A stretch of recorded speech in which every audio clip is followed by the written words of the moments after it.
Boa tarde, pessoal. Tudo bem com vocês? Mais um encontro científico do Celafisques. E sem mais delongas, devido ao horário, vamos começar. Teremos dois trabalhos hoje apresentados, um pelo professor Luiz Carlos e o outro pelo Rafael Mancini. Tá certo? O pessoal está se conectando ainda, chegando, mas por conta do horário a gente já vai começar. Com a palavra, professor Luiz Carlos de Oliveira, obrigado aí pela participação. Boa noite a todos.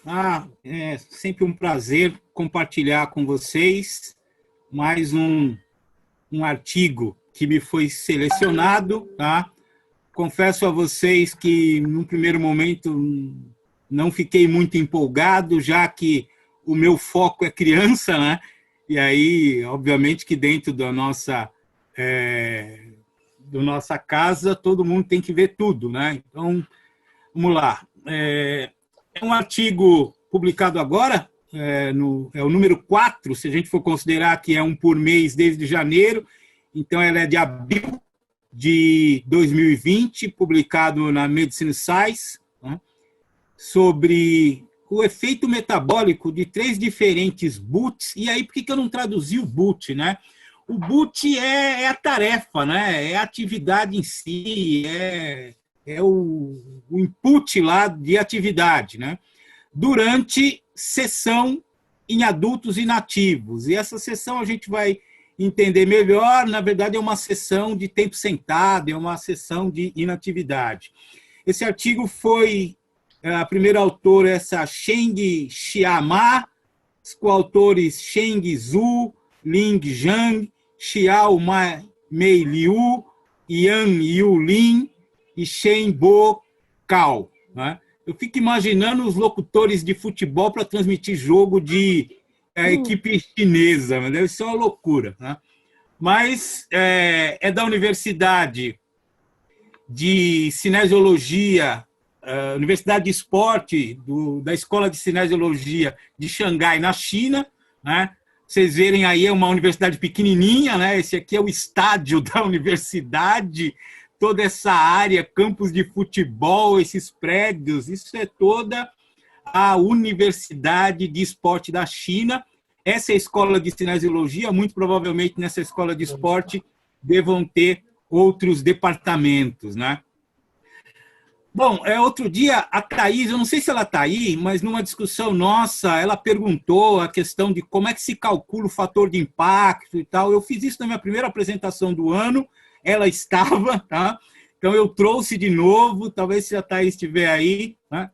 Você tem aqui embaixo, né, o cálculo do fator de impacto. Então, o fator de impacto de uma revista se calcula somando-se, né, os artigos citados num determinado período, tá, dividido pelos artigos publicados, tá, no mesmo período, e aí você tem o fator de impacto dessa revista.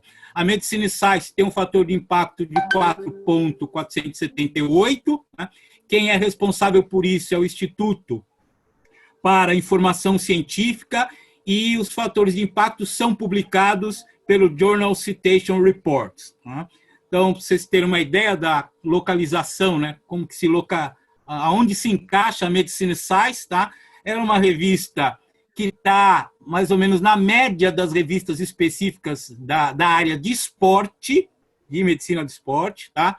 Mas bem abaixo do New England, que é um dos maiores fatores de impacto, JAMA, Lancet, né?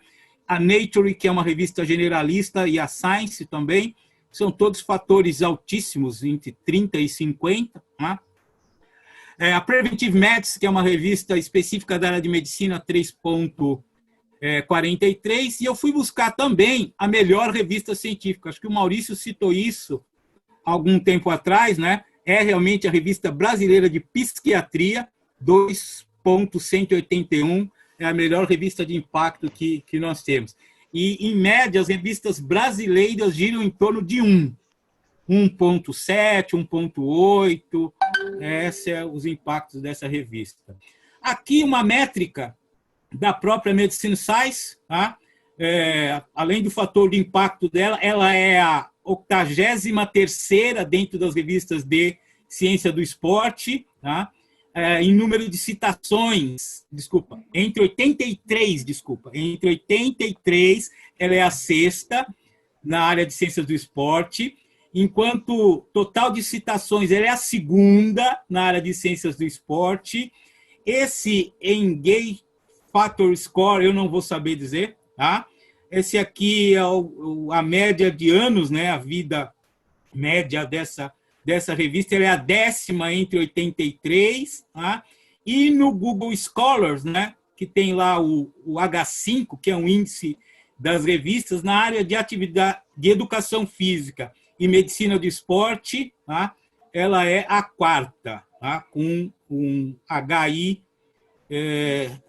de 70. Então, só para situar um pouquinho o que é a Medicine Science, claro que quem já está na área há algum tempo, como Gerson, como Maurício, Júnior, o pessoal sabe, mas o pessoal novo a gente sempre tem que lembrar que tem gente começando essa jornada científica, é bom entender do que a gente está falando. Tá? Aí, essa aqui é a nossa autora, a primeira autora, né? E aí vai uma dica para vocês, quem não tem ainda cadastro no ResearchGate, tá? É gratuito, é muito interessante, tá? Aqui você acaba linkando, então eu coloquei o nome dela no ResearchGate e eu consegui buscar, ela também está indexada no ResearchGate, tá? Assim como o Gerson, a doutora Sandra, o Douglas, o orientador do Gerson, eu tenho todo mundo linkado aqui, né, porque são meus coautores. Então, você acaba se linkando com toda a comunidade científica. É interessante para todo mundo aí do laboratório, assim como nós tivemos que fazer o ORCID, também se linkar aqui no ResearchGate, que é uma espécie de Facebook dos cientistas, dos pesquisadores. Né? A nossa primeira autora aqui, ela deve ser bem novata, né? Pelo indicador aqui dela, o índice, né, de publicação de produtividade. Só para vocês terem uma ideia, o meu é 12, tá? O do Vitor, do Ailton, desse pessoal que publica mais tempo no laboratório, é mais de 30. Né? Então, aqui dá para você ter um indicador, e você tem aqui uma série de dados sobre número de citações, quantas pessoas leram o artigo que ela publicou, né? Publicou 5,4 pesquisas, isso aqui deve ser uma média num determinado período, é um site bastante interessante. Tá? Bom, vamos então ao artigo propriamente dito. Né? Na introdução do artigo, os autores começam a evidenciar a importância da adoção de um estilo de vida ativo e chamam a atenção para os prejuízos do estilo de vida sedentário. Né? Então, o estilo de vida sedentário estaria relacionado com síndrome metabólica, com doença cardiovascular, com incidência de mortalidade por câncer e por mortalidade por todas as causas. Então, a literatura tem sido muito bem abastecida de evidências que mostram essa relação. Mas esse artigo especificamente busca relacionar a questão da inatividade física, do sedentarismo, do tempo sentado e dos blocos de atividade física com diabetes, uma vez que ele mede a glicemia. E aí, como também está virando meio que uma rotina, uma prática aqui comum entre a gente, eu fui buscar um plus, né? Alguns indicadores. Está muito difícil buscar coisa no...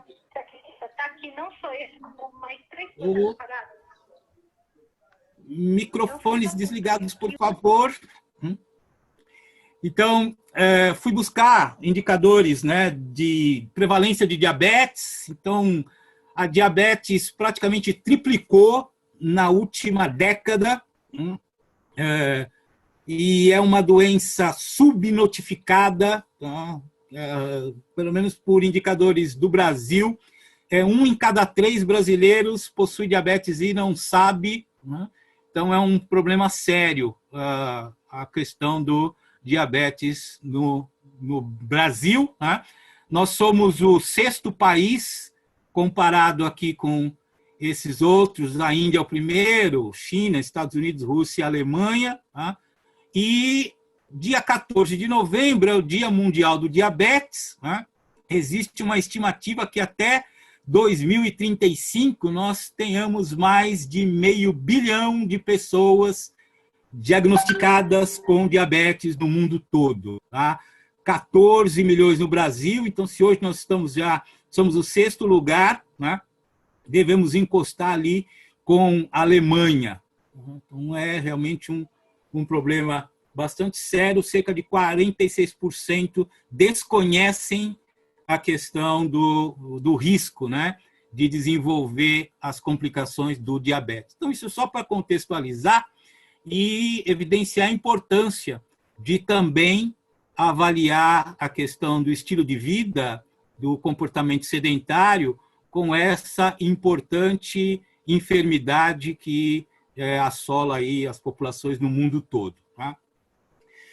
Então, ainda na introdução, ele ressalta que os comportamentos sedentários têm sido investigados, né, no que diz respeito ao gasto energético, e se classifica um comportamento sedentário como indivíduo que tem um gasto calórico melhor do que igual ou menor do que a 1,5 METs. Então, isso caracterizaria o indivíduo em comportamento sedentário.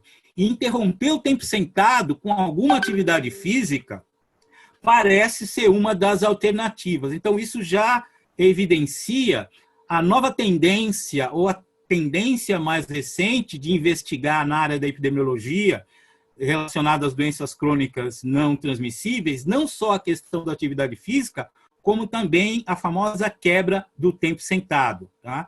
Então, vários estudos observacionais, tanto experimentais, têm tentado investigar o quanto que a interrupção do tempo sentado pode promover melhoras no nosso metabolismo e, por consequência, na nossa condição de saúde de uma forma geral. Então, ele cita uma série de estudos, cita revisões sistemáticas, cita meta-análises, né? Então, para você ter uma ideia, o artigo tem 41 citações e ele se utiliza de várias citações para embasar essa introdução dele, levando à situação-problema, que o quanto, né, de frequência, tanto de número de interrupções de tempo sentado, poderia ser mais eficaz, nesse caso especificamente,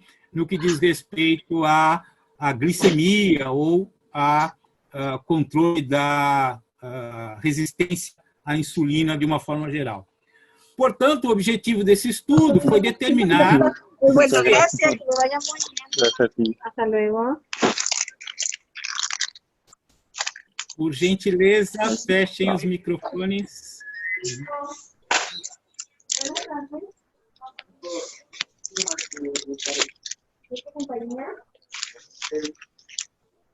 Ô, Mal, você é o anfitrião, você consegue fechar os microfones de todo mundo.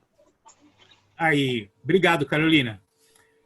Esse estudo, então, teve como objetivo determinar se a interrupção de sessões prolongadas do tempo sentado, com 3 diferentes condições dessa interrupção, e essas interrupções tinham variação quanto a caminhadas intermitentes, né, tanto na frequência quanto na duração, poderia estar promovendo melhora no metabolismo glicêmico em relação a uma sessão prolongada contínua de inatividade física em adultos sedentários. Então, isso foi um dos critérios, né? Esse artigo acabou vindo muito a calhar, eu não sei se foi proposital em função das nossas circunstâncias, né? O mundo todo está ficando mais tempo sentado, principalmente nós, pessoas que trabalham de forma cognitiva e intelectual, né? Temos passado muito tempo sentados em frente aos computadores, né? Então, eu elaborei aqui um delineamento simplificado do estudo, obviamente. Foram 16 adultos sedentários, com média de idade de 24 anos, numa variação entre 21 e 30 anos, 7 homens e 9 mulheres, que foram submetidos a uma intervenção de laboratório para mensuração. Vocês vão ver mais para frente que é uma coisa maluca o que esses chinesinhos aqui fizeram. Tá? Então, a intervenção de laboratório implicava em mensurar o tempo sentado, 3 diferentes formas de atividade física, na questão da caminhada, e na verdade não são formas de atividade física, né? São diferentes frequências de duração da atividade física. E os scores de glicemia também foram mensurados. Tudo isso para tentar entender as consequências para o desfecho, que seriam os níveis de glicemia em 2 momentos, após 9 horas e após 26 horas da intervenção. Então, esse é o delineamento do estudo. Ele vai ficar mais claro conforme a gente for detalhando isso. Tá? Então, os critérios de elegibilidade, né? Se ter uma ideia, eles começaram com 48. O artigo ele é extremamente minucioso e detalhista no que se refere à descrição do método. O artigo, eu diria para vocês que 2/4 do artigo, metade do artigo, é descrição do método. Então, os critérios, eles descrevem como que eles foram selecionar esse pessoal, colocaram no mural da universidade, mandaram por rede social, utilizaram redes sociais, então, toda a descrição de como eles foram atrás desses candidatos. Apareceram 48, tá? Tinham que ser entre 20 e 35 anos, não obesos, eles utilizaram para isso um IMC, tá? Abaixo de 28, inativos e sedentários, tá? Livres de diabetes e de doenças cardiovasculares, né? Eram os critérios de elegibilidade. Agora, como critério de exclusão, para vocês terem uma ideia, dos 48, eles queimaram 30, né? 30 foram excluídos, ou porque era tabagista, ou mulheres grávidas, pessoas que tivessem alguma mudança do peso corporal, com alteração de mais de 2 quilos nos últimos 3 meses.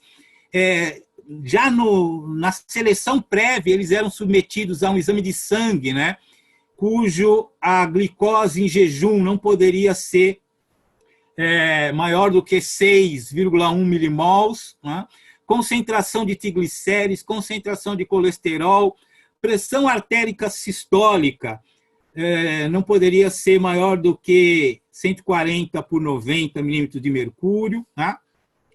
Se os candidatos estivessem fazendo uso de qualquer medicamento ou suplemento que de alguma forma afetasse o metabolismo da glicose e de lipídios, né? E indivíduos que tivessem alguma contraindicação para a atividade física. Né? Então, está explicado por que de 48 só sobraram 30. E aí vocês vão falar, mas você mostrou lá no delineamento anterior que foram 16. Né? Foram, porque 2 não chegaram a concluir o estudo. Né? Então, 2, não sei por que causa, acabaram morrendo pelo caminho, morte amostral. Né? Bom, o método foi extremamente complexo, né? As pessoas tinham que fazer, foram 10 visitas ao longo de 10 meses. Tá?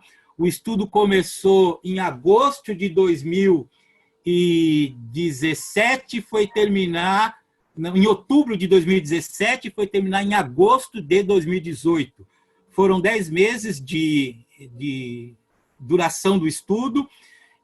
Os indivíduos tiveram que ir por 10 vezes até o laboratório, e no laboratório eles tinham que ficar durante pelo menos 26 horas dentro de um local que eles chamam de câmara de calorimetria humana, tá? eu procurei fotos de câmera de calorimetria humana, tem várias fotos de câmera de calorimetria humana, e passavam, então, 26 horas dentro dessa câmera de calorimetria, fazendo duas coisas, né? Caminhando na esteira toda e dormindo. Sentado, e até dormiam lá de uma noite para outra, né? Então, foi um estudo randomizado e cruzado, um crossover. Então, para quem não sabe o que é crossover, é quando os indivíduos são expostos de forma aleatória e de forma diferente um do outro, né? Os indivíduos que fazem parte da amostra são expostos de forma diferenciada ou ao tratamento ou à exposição, né? São um estudo randomizado, as pessoas foram aleatoriamente escolhidas para seguir o protocolo na ordem de exposição, então, que completaram 26 horas no laboratório, né? Sessões incluindo 22,5 em uma câmara de calorímetro para testes e gastos energéticos, tá? Essas 26 horas no laboratório, lógico que incluía toda a questão da coleta de sangue pré-pós as atividades, tá? Inclusive, indivíduos faziam refeições, tinham que ficar 4 horas do período de intervenção, tá? 9 horas num período sem fazer nenhuma atividade, totalmente sedentário. E aí, nos demais períodos, eles separaram em 3 diferentes estratégias, né? Uma que eles chamaram de Walk 3, ou Caminhada 3, né? Eu mantive o Walk aí, 30 minutos sentados e 3 minutos de caminhada. Então, eles faziam essa sessão ao longo do período, ficavam a cada 30 minutos sentados, 3 minutos de caminhada. O outro modelo, 45 minutos sentados e 5 minutos de caminhada. E o último modelo, 60 minutos sentados e 8 minutos de caminhada, né? Ao longo dessas 9 horas de sessão, que eles permaneciam dentro da câmara de calorimetria, tá? Os participantes, então, completaram o seguinte teste experimental em ordem aleatória. Aí que vem a questão do cruzado, né? Nem todo mundo começava pelo 3 e fazia o 4 e o 5, né? Existiam outras formas, o 3, o 5, desculpa, o 3, o 5 e o 8, né? Então, a sessão ininterrupta, na sequência, intervalos de caminhada de 3 minutos, com 3 minutos sentados, né? Entre cada sessão de 30 minutos. Depois, 5 minutos de caminhada, 45 minutos sentados em cada um dos turnos dos 45. E 5 intervalo de caminhada de 8 minutos a cada 60 minutos, foi o Walk 8, né? E aí, como era cruzado, na outra sessão eles fizeram a mesma coisa numa outra ordem, tá? Lembrando que foram 10 visitas. Eles tinham que ter um período de limpeza mínimo entre 5 e 14 dias da sessão para eliminar um eventual efeito da sessão anterior, para poder fazer a transição de forma limpa. Eles chamaram isso de período de limpeza. Aqui fica mais claro, tá? Então, aqui, a legenda aqui embaixo, né? Esse asterisco aqui seria a refeição padrão. O artigo descreve minuciosamente o que eles comiam no café da manhã, no almoço e no jantar. Por quê? Já que a medida de glicemia, né, era importante saber o que esses indivíduos estavam comendo, né? Aí, essa setinha aqui para cima é a entrada na câmara de glicemia, a setinha para baixo é a saída da câmara de calorimetria humana. Aqui a saída da câmara de calorimetria humana, tinha uma sonequinha da tarde, achei interessante isso aqui, né? Então tinha uma sonequinha da tarde aqui, a meio-dia, né?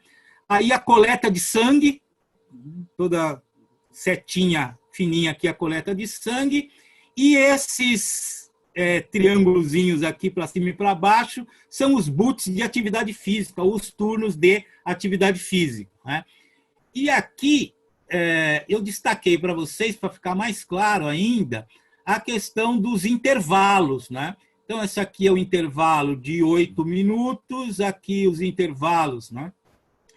De 5, as caminhadas de 8 minutos, desculpa, aqui as caminhadas de 5 minutos, aqui as caminhadas de 3 minutos, e vocês veem os intervalos entre as sessões. Então, são 3 diferentes formas. Então, aqui você tem mais tempo do indivíduo sentado, aqui menos tempo do indivíduo sentado, aqui menos tempo ainda desse indivíduo sentado, tá? E mais tempo do indivíduo caminhando.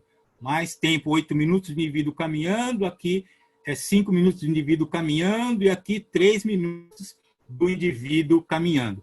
Então, eles mexeram na intervenção de todas as formas, tanto nos intervalos quanto na duração das caminhadas. As caminhadas foram feitas a uma velocidade de 60% do VO2 máximo.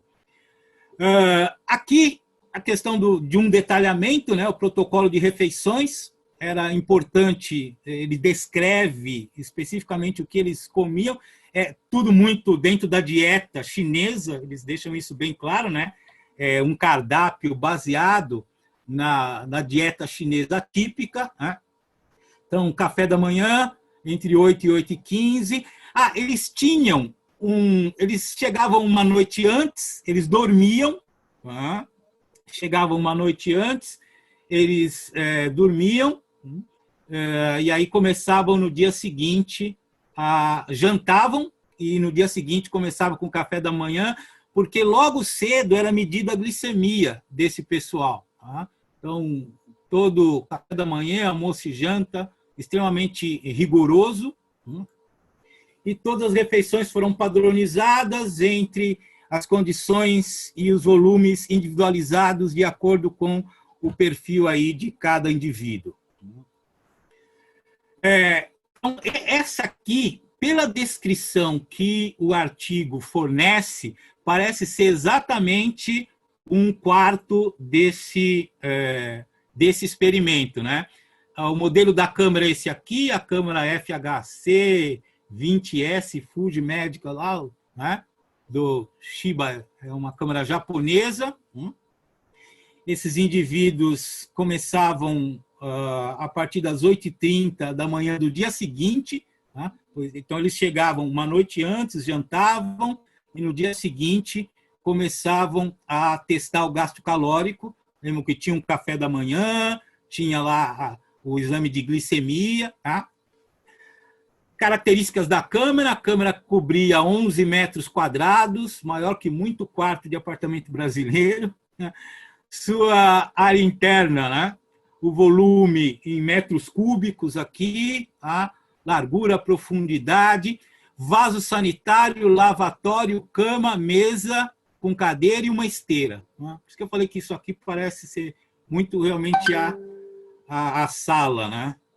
Peguei, lógico, no Google Imagens, mas descreve muito bem a câmara, o laboratório, tá? Inclusive, eram controladas a temperatura, a umidade relativa do ar, sempre um ar renovado.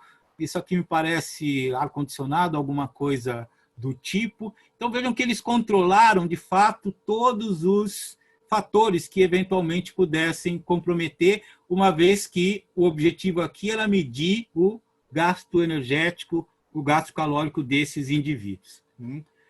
Bom, a análise estatística também foi bastante complexa e eles utilizaram uma coisa que eu não conhecia, que era essa área de glicemia, né? A área inferior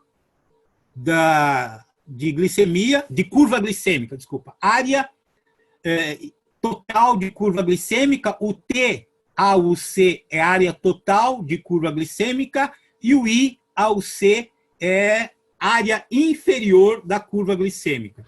Aí eu fui buscar o que seria esse PA ao C, I ao C, e é um indicador de glicemia, né? Muito utilizado, praticamente todo o trabalho que quer medir curva glicêmica, né?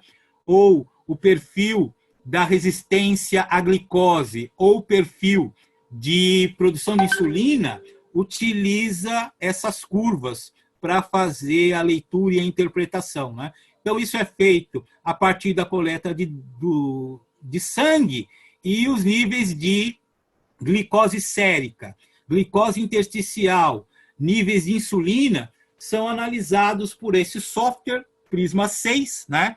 GraphPad de San Diego, para que se consiga, então, descrever o comportamento dessa curva, né? Então, o T ao C foi calculado entre uma curva e uma concentração inicial de 0 e o I ao C, que é a área inferior da curva glicêmica, foi calculado subtraindo a linha base ao longo do período da área total da curva glicêmica. Tá? Foi utilizado modelos mistos lineares com intervenções aleatórias para se verificar a diferença dos efeitos em condições para todas as variáveis de resultado, para tentar corrigir a relação de outros fatores, como peso, gasto calórico, sexo e tudo. Ele utilizou o teste de Bonferroni, e esse teste também possibilita o pós-hoc para ele localizar aonde foi feito, aonde está a diferença. Tá? Todos os cálculos estatísticos foram realizados pelo IBM, o SPSS 22.0, tá? E foi adotado um critério de significância de probabilidade bicaudal de 0,005. Isso é uma outra forma para se dizer, a partir da curva de Gauss, né, para menos ou para mais da média, 0,05. Então, aqui mais profundamente, eu fui buscar o cálculo, como é que se calcula, né, esse área total da curva de glicose, assim como a área incremental da curva de glicose, a área inferior. Tá?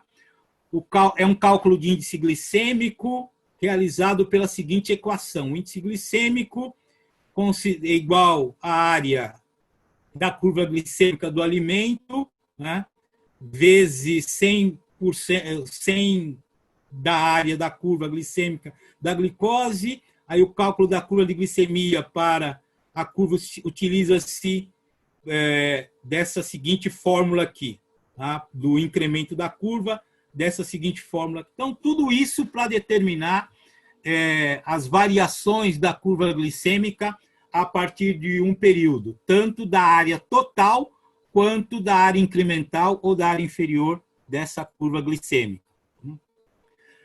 Bom, aí ele começa a descrever os dados. Essa é uma primeira tabela que mostra a característica dos participantes. Tá? Então, como já foi falado lá na frente, a questão da média da idade. Aqui os dados antropométricos de peso, estatura, índice de massa corporal e percentual de gordura. Aqui, alguns indicadores de fator de risco metabólico, né? A glicose sérica, glicose, insulina, triglicérides, HDL, LDL, colesterol total, pressão arterial sistólica e diastólica. Então, caracteriza a condição metabólica e cardiovascular dos indivíduos. Aqui, a aptidão física a partir da potência aeróbica. E aqui, a acelerometria. Tá? Eles utilizaram acelerômetros e também responderam o questionário IPAC. Eles tinham as duas coisas, mas mais para caracterizar o indivíduo como sedentário, né? Então, vejam que eles realmente... Nós temos aqui duas coisas a observar nessa tabela, né? Primeiro, a questão das mulheres comparados com os homens, né? Estarem aí em algumas situações, né? Melhora o perfil metabólico cardiovascular em relação aos homens. Então, isso aqui explica porque o homem morre mais do que mulher, né? As mulheres, de forma geral, numa melhor condição do que a gente. Acho que tirando aqui o LDL, né? Que, não, das mulheres também foram um pouco... Não, dos homens foram um pouco menor do que o das mulheres, mas os outros indicadores sempre um pouquinho melhor. Outro dado importante é a caracterização do tempo sedentário.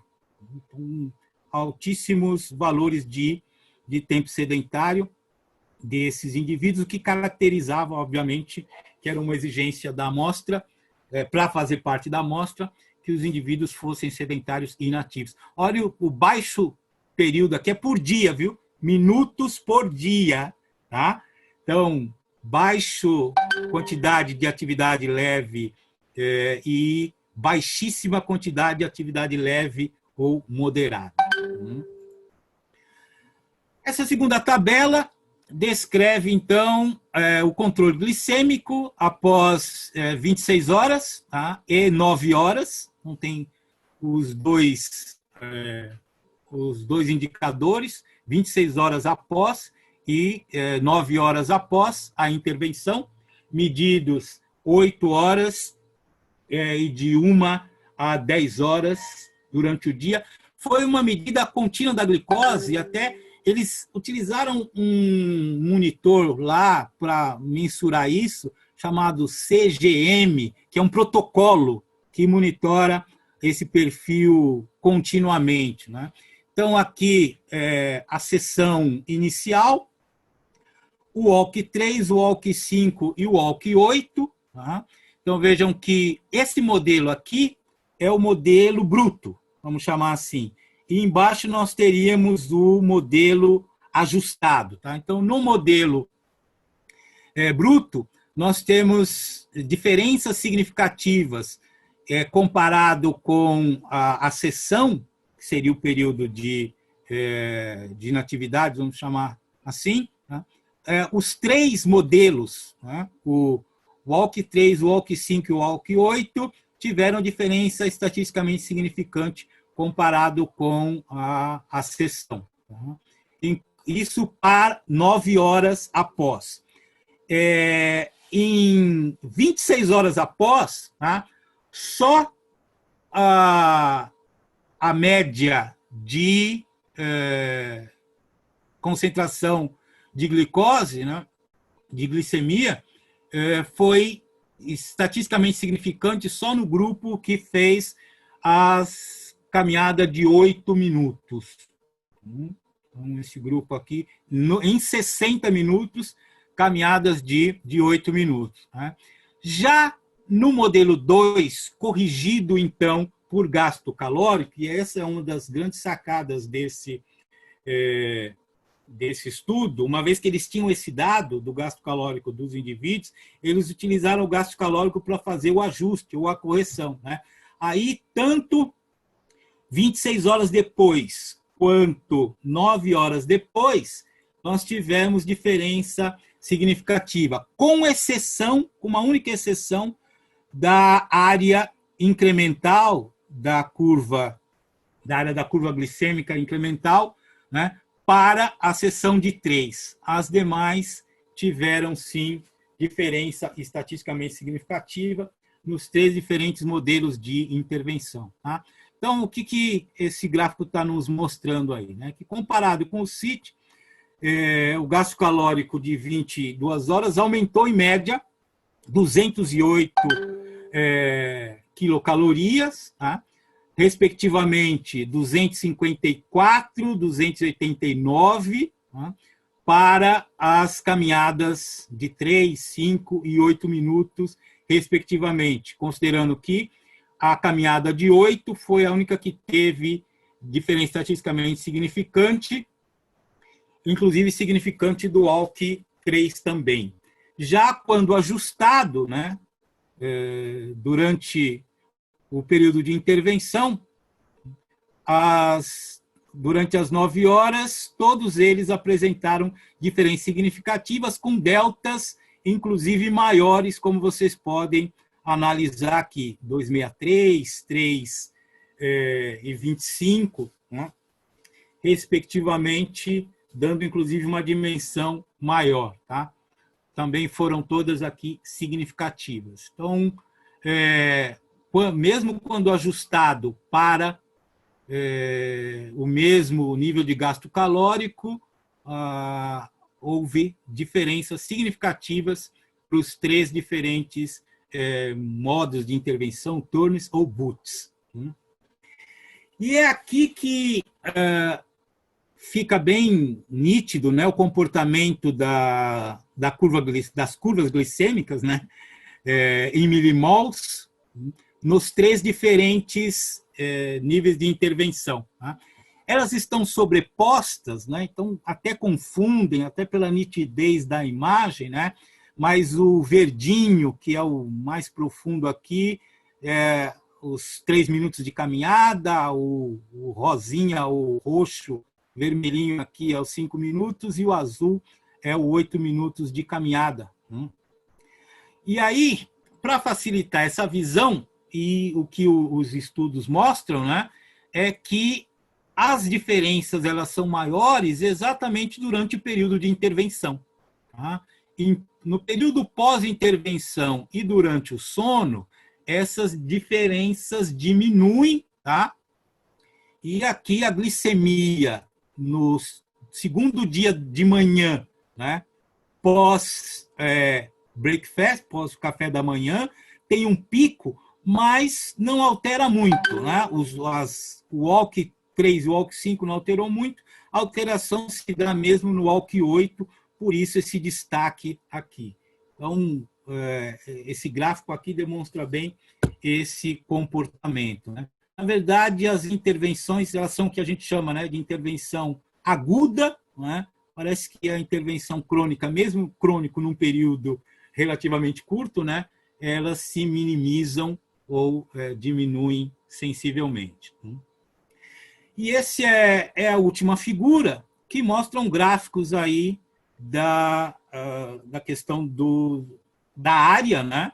Então, isso aqui pós 2 horas de intervenção, tanto da intervenção da área, o A é a área incremental, ou a área inferior da curva glicêmica, enquanto o B, ele a relação, né, dessa área durante o CIT, durante a parte sedentária. Né?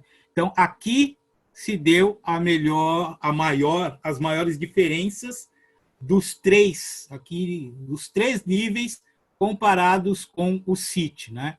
Já no modelo B, em que a área de intervenção da curva glicêmica, de incremento, né, da curva glicêmica não foi significativa nesse momento. O significante está aqui, né, na glicose e não na insulina. Isso aqui é de insulina e aqui a glicemia. Então, não houve comportamento diferenciado no que se referiu à insulina, somente à glicose. Né? E isso não foi significativo na manhã do segundo dia. Então, mais uma vez, evidenciando o efeito agudo, né? O efeito no momento de intervenção não persistindo, exceto para o tempo maior de 8 minutos, que leva a indicar que pequenos boots, né, de 3 e 5 minutos parecem não promover efeitos de maior duração, mesmo no período agudo, né, da situação. Então, diferença significativa aqui e aqui apenas. Bom, a discussão ali também é bem ampla, ele começa falando, né, de que os resultados do estudo dele são semelhantes com estudos anteriores, principalmente no que diz respeito à relação de excesso de peso, obesidade, glicemia em jejum, em função desse tipo de comportamento, da atividade, sempre atividade física sedentarismo sendo quebrado por blocos de atividades, né? E o alto risco para participantes com diabetes. Tá? Outros estudos já haviam mostrado isso, né? Ele cita uma série de contradições e inconsistência com outros estudos. Né? Aqui, por exemplo, ele cita, né, que o resultado do presente estudo é inconsistente, né, com um recente estudo que, no entanto, utilizou-se de outros tempos. Né? Aqui foi 2 para intervalos de 20, 6 para intervalos de 60 e 12 para intervalos de 120. Né? Esse estudo não conseguiu identificar redução da glicose plasmática pós-prandial, né, em uma sessão prolongada de ambiente saudável em homens sedentários e, nesse caso, obesos. Né? Um outro estudo que ele cita também, né, que esse estudo se refere a uma nova descoberta, que a glicemia pós-diabetes, a área incremental da curva glicêmica foi maior nas 3 condições de interrupção, principalmente, ou especificamente, desculpa, no walk 8, tá? Na manhã seguinte, mas sem ajustar para a curva glicêmica. Esse resultado foi contraditório com estudos anteriores, né, em que o jantar da glicemia pós-bradial foi menor na condição de quebra da atividade em adultos com sobrepeso e obesidade ou com diabetes, distúrbios do diabetes tipo 2, né, e glicemia em jejum, que estavam comprometidos ou tinham pré-hipertensão. Então, esse estudo também, o dele é contraditório com outros estudos. Esse estudo confirma o benefício da interrupção prolongada, independente do gasto energético, sobretudo no modelo Walk 8, tá? Promovendo benefícios, então, para o metabolismo dos indivíduos. Ele aponta como pontos fortes do estudo. Primeiro estudo, que relata uma condição de sessão prolongada, interrompida, com monitoramento do gasto energético. Ele cita bem isso, né? É o primeiro estudo que faz esse monitoramento do gasto energético. Ele considera esse monitoramento especial porque foi feito uma câmara calórica humana de alta precisão, né? O que justifica, o que permite avaliar de forma muito precisa essa variável, o gasto energético, nas 4 condições. Né? Ele também destaca que esse estudo está sob rigorosa supervisão do comportamento e alimentação, uma vez que ela foi padronizada, e como eu disse no princípio, incorporado de uma dieta chinesa por 26 horas. O indivíduo chegava, jantava, tomava café, almoçava e jantava de novo. E a incorporação de um delineamento crossover. Então, os indivíduos iam em 10 sessões e era alternado. Todos eles passaram por todos os walks, o walk 3, o walk 5 e o walk 8, e depois era a ordem dessa exposição era invertida. Tá? Um outro ponto forte desse estudo, né, é que o estilo de vida restrito de 26 horas, com controle alimentar e dietético rigoroso. Com isso, ele destaca aí o que possibilita o uso. Esse CGM é o protocolo de medida de curva glicêmica, que é possibilitado nesse modelo ser feito por várias horas. Bom, ele dá agora as limitações do estudo, né? Um estudo de intervenção aguda, né? Que tem um período curto, relativamente curto, né? Não extrapolou para longos prazos de exposição, então fica assim desconhecido, né? Os modos de interrupção nos benefícios da vida diária, os benefícios a longo prazo desse tipo de modelo, né? O tamanho da amostra pequeno, no ponto forte ele procura justificar essa amostra pequena com todo o rigor metodológico de controle, de precisão do instrumento, tá? Mas ele reconhece que isso limita aí a possibilidade de extrapolar os resultados. A área total da curva glicêmica e os resultados da área incremental ou área inferior da curva glicêmica de insulina, né, sérica, são limitados.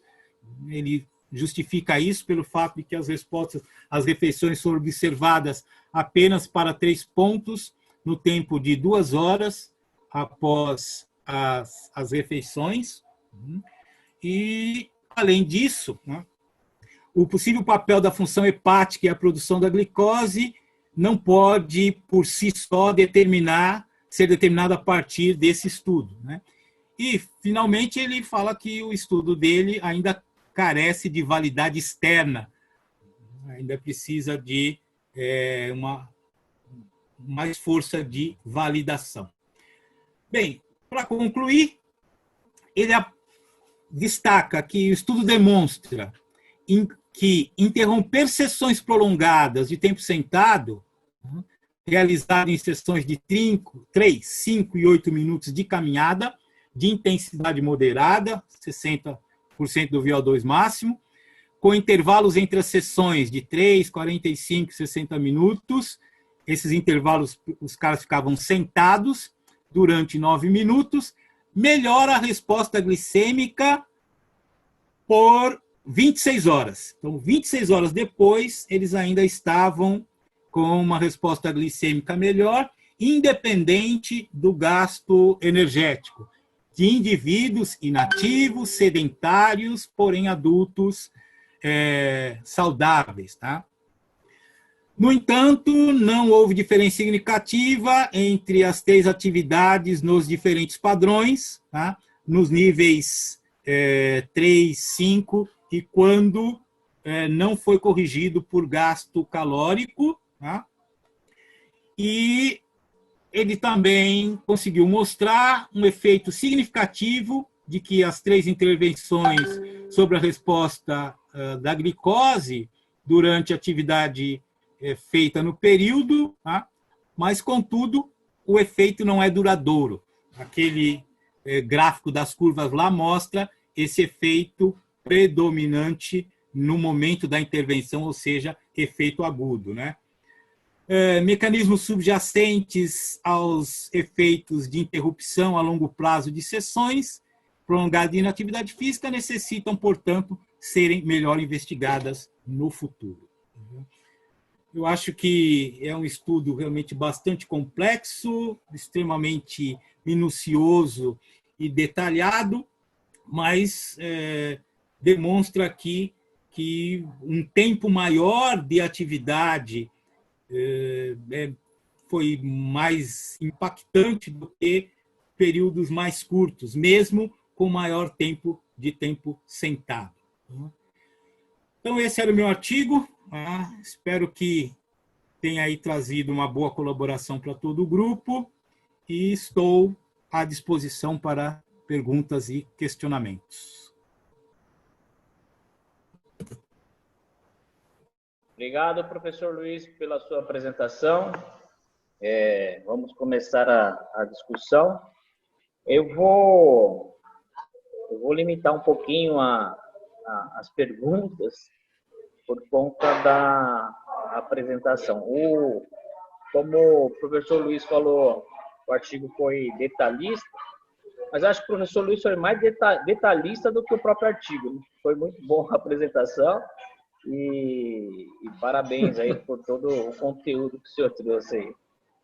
Lembrando que nós temos aí o Josivaldo lá, diretamente de Santiago do Chile, participando dessa reunião. O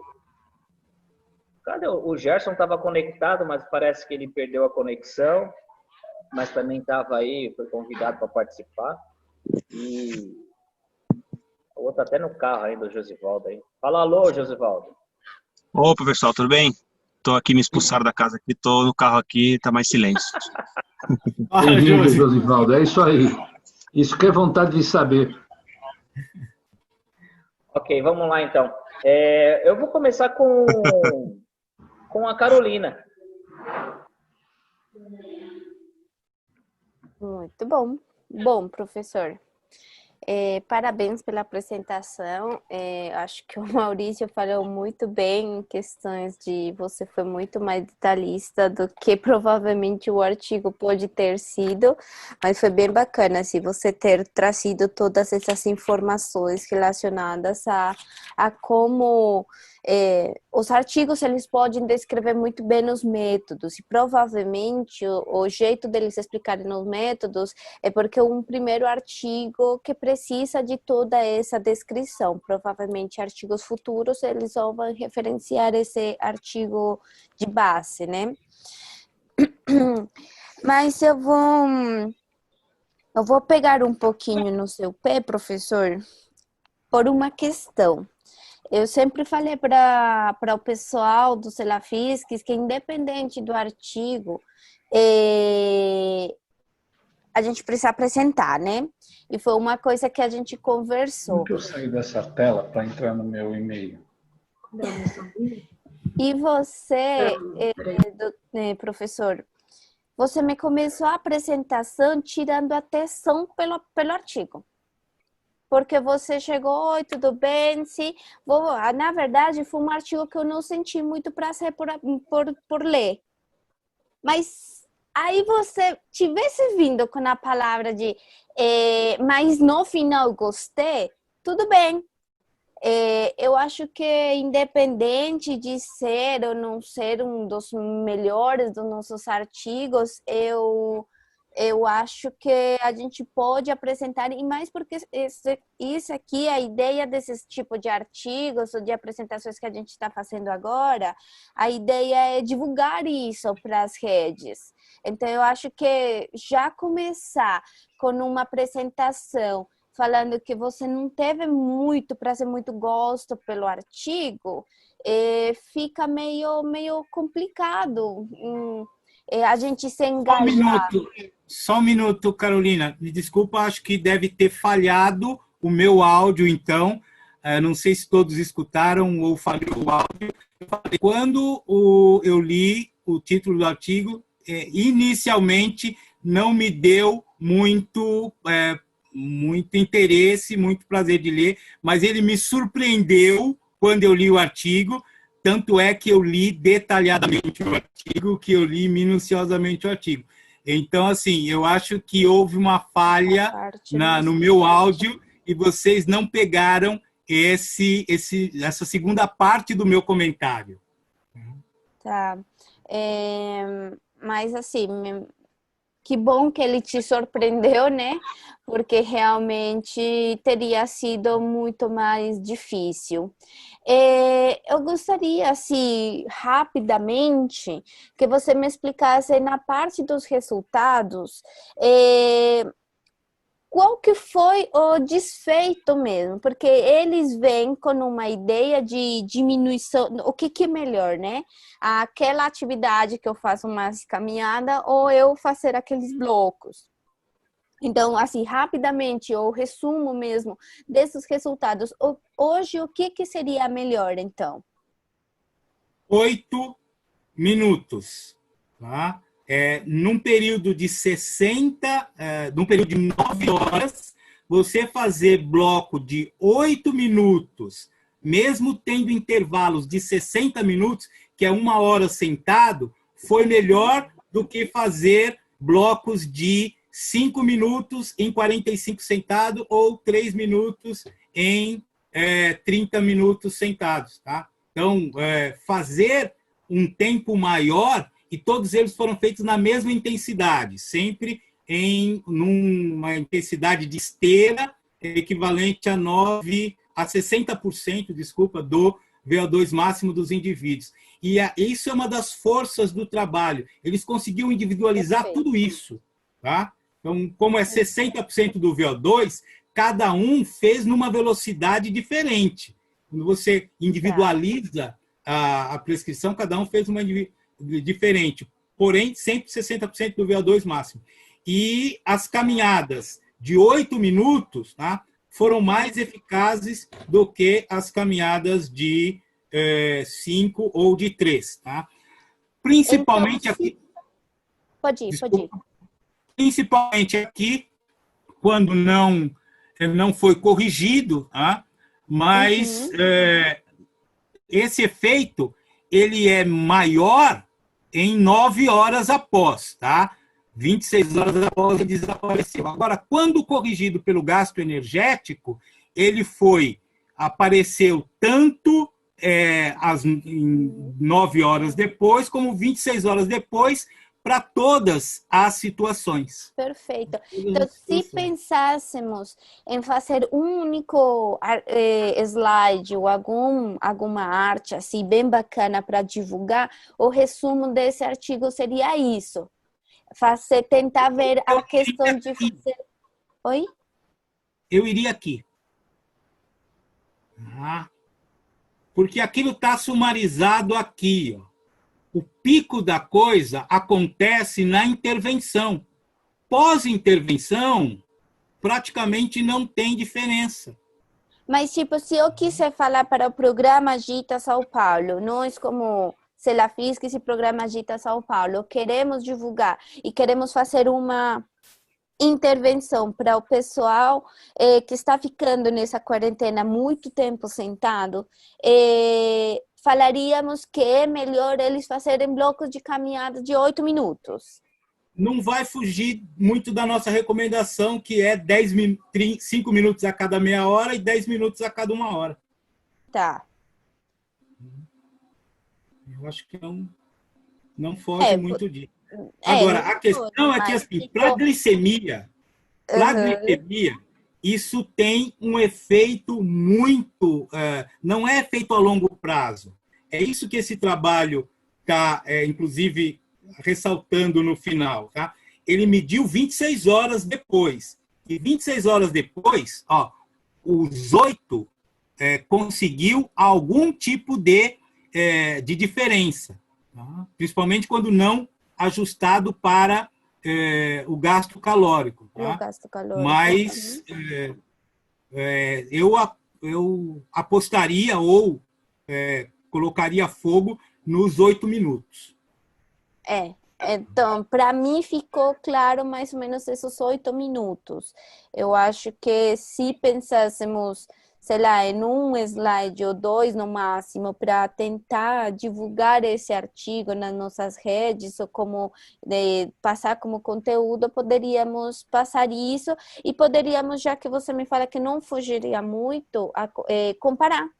Olha, nossa recomendação da atividade física pelo Agita São Paulo é isso, que quando comparado com novas literaturas, nos trazem que é similar isso aqui. Então, continue fazendo a nossa recomendação. Tipo, poderíamos... A partir de 8 minutos já tem efeito, né? Exatamente. Mas eu gostei bastante, assim, eu acho que ajuda muito e a minha dica seria a gente tentar fazer um slide ou uma coisa assim, uma imagem chamativa para poder ir divulgando, para ir tendo esse conteúdo.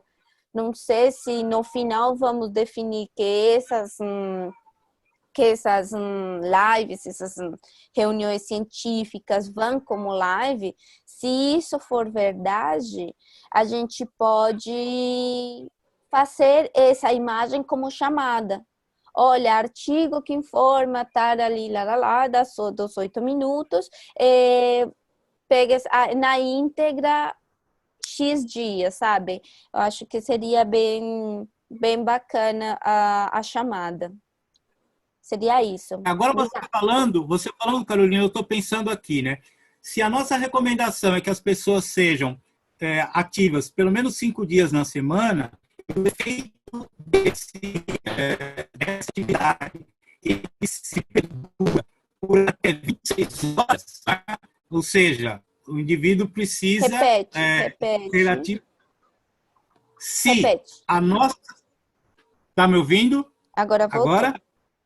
Então, se a nossa recomendação é que as pessoas sejam ativas em termos de frequência, pelo menos 5 dias por semana, e os efeitos dessa caminhada, elas persistem, da quebra do tempo sentado em 8 minutos, com intervalos de até 60 minutos, elas persistem até 26 horas, então, se o indivíduo fizer todo dia, ele vai ter a manutenção desse efeito, tanto da curva glicêmica quanto da produção de insulina, tá? Ou da resistência, desculpa, da resistência à insulina, garantidos. Eu acho que a gente pode tentar ver como fazer esse link mesmo. Garante os seus níveis de glicemia com 8 minutos de caminhada. Olha, sei lá, eu tô pensando num jeito de ir falando essas informações, né?